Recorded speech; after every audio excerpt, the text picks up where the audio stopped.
Hey, dumb. Oh, sorry, wrong channel. How you doing, people? That was from my other I Love Liberal channel.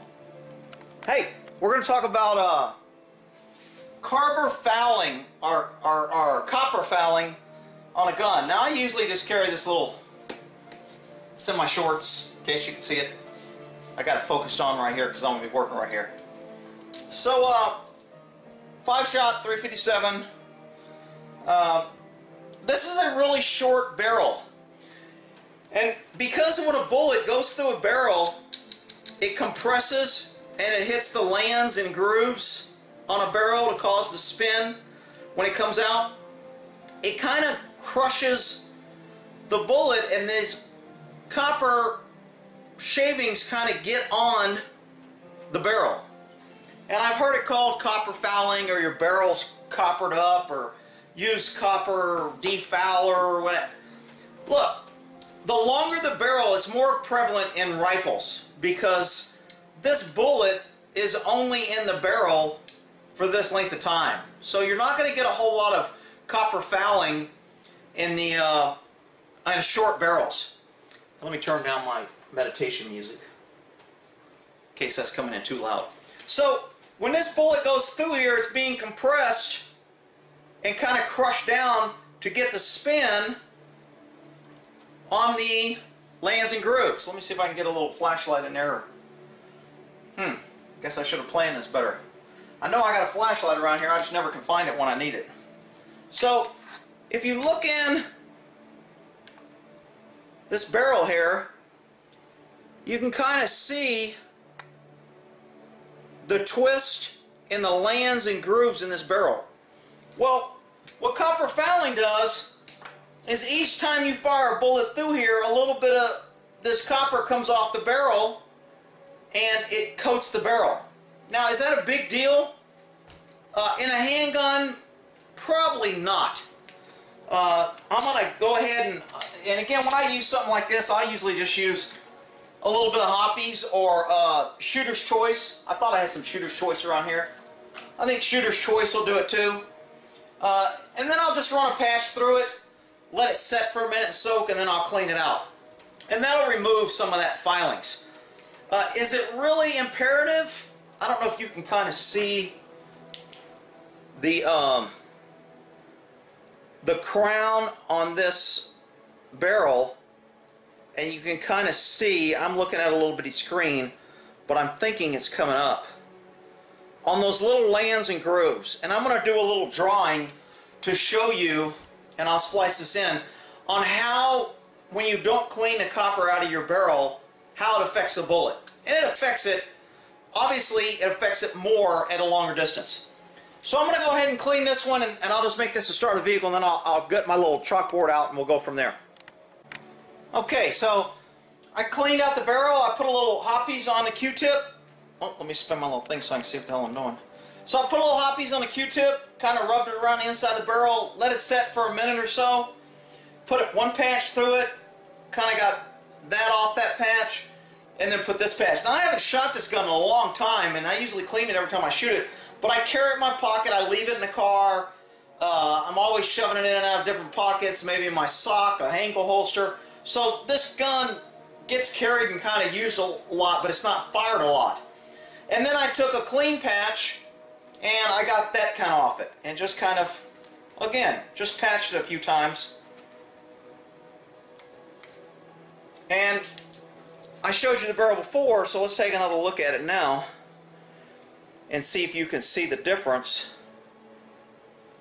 what it looked like before and what it looks like now. Did I remove anything? Is it cleaner?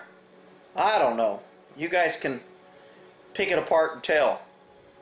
But you know, and again, on a short barrel, it's not going to matter. Let me go to my chalkboard here. Okay, so let's look at the landing grooves here.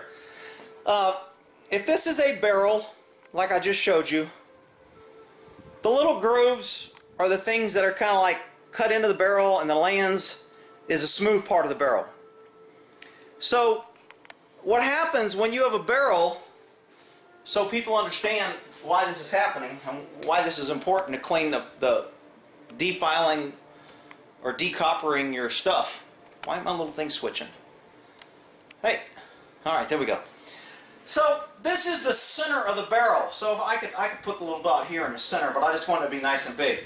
So as we're looking at the lands and grooves here, this is your land, and this is going to be one of the grooves, and it looks like this in the barrel. Okay?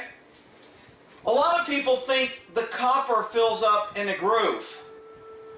And it can, but it takes a really long time to do that. Where the copper usually happens is on the land, on the smooth part. So if we're looking at a smooth barrel and we cut some grooves in here, what happens on one of these lands right here, and I'll do a little one, is as we're shooting, copper builds up right here. Now most people will think that copper would build up equally around a barrel, and it doesn't. It fills in on this side, it may fill in on this side a little bit, may get a little thicker on this side, may get a thin coat here, may not have anything on that one. So it doesn't, just because the bullet's going through there equal force, gas, burning heat, all that other stuff, you'll get unevenness when the copper starts building up. So if you don't remove this, what happens, let me see if I can do a quick barrel where a bullet comes out. Woohoo! Look at that bullet coming out. What happens when this bullet comes out of this barrel, if you have a little filing right here where copper's built up, it changes the center of the bullet. And if you know anything about how a bullet spins and how it's balanced and how things can throw it off, this little thousandths of an inch or whatever it is there will change the center spin of the bullet just enough, and it'll cause the bullet to wobble a little bit. And when the bullet, hell, I don't even think that bullet's on there. So it causes the bullet to wobble a little bit because it's hitting this. The same things happen on the crown. This is kind of called the crown of the barrel. If you drop this gun or bang it and it causes a little dent or indentation, and I'm just drawing it kind of big here, even if it's as small as a grain of sand, that's why a long, good, accurate rifle, they tell you, protect your crown.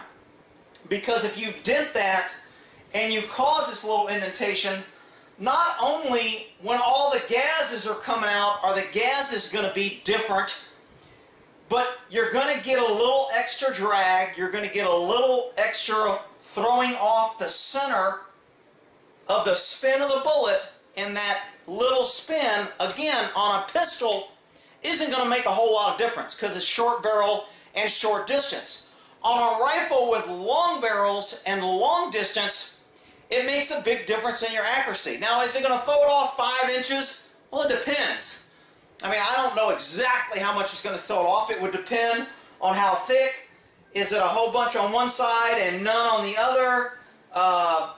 Do you have copper fouling filling up on this side, and then you have a little dent in your crown over here because you dropped it, and now we're getting different pressures here and here, and it's throwing the bullet off balance to make it wavy. So, is it a huge issue that you should always make sure your gun and barrel has no copper and you should clean it every time and deep copper in it? You know, it depends. It's not the end of the world. People will tell you, long, accurate shooters will tell you, this makes a difference. People shooting 25 yards with a pistol or 50, 100 yards with a rifle will say, don't worry about that crap. It would take you 10,000 rounds of never cleaning for it to matter. You know what? They may be right. They may be partly right. I like having my guns clean and in the optimum performance that I can get them in when and if I use it to make sure and increase my chances to be as accurate as I possibly can. Accuracy comes down to a lot of things. Trigger pull, sights, length of barrel, pressure, speed, temperature, rotation of the earth. When you start getting long ways, there's a lot of factors in how accurate a gun is. In reality, most people aren't taking over 200 to 400 yard shots, and accuracy at that distance is probably more affected by bullet, barrel, trigger pull, and the basic fundamentals. So I wanted to cover that. It's not a big deal. People will make it a big deal, but you know what? Hey, I like understanding when people throw out minutia and say, oh, if you don't clean that barrel and decopper it, your bullet will never hit where you aim. Well, that's not exactly true. But it is true that it can affect bullet path. It can affect how the center of the bullet spins. It can affect the balance of the bullet as it leaves because it's hitting deformities as it's leaving with a bunch of gas pushing behind it, and it's gas pressure from the lands and grooves. Actually, the lands is on the bullet itself. Kind of when you see ballistics on a bullet, you're seeing, if you see those grooves, you're seeing it from the lands. And if you get copper buildup, lead buildup, not cleaning your gun, can it affect it? Yeah, fam, butts and coconuts. You know what? If it's the difference between me being alive because of my dirty gun and I miss by just a quarter of an inch at 200 yards and now my enemy got a shot off at me, versus if it was clean, that quarter of an inch would have hit my enemy and I wouldn't have to worry about his bullets flying at me. Hey, you do what you can. Is it mandatory? Is it 100%? Is it absolute necessary all the time? Hey, I'm not a big absolute guy, but you know what? Pass on the information. Everybody can use it the way they want it. All right, we'll end that there.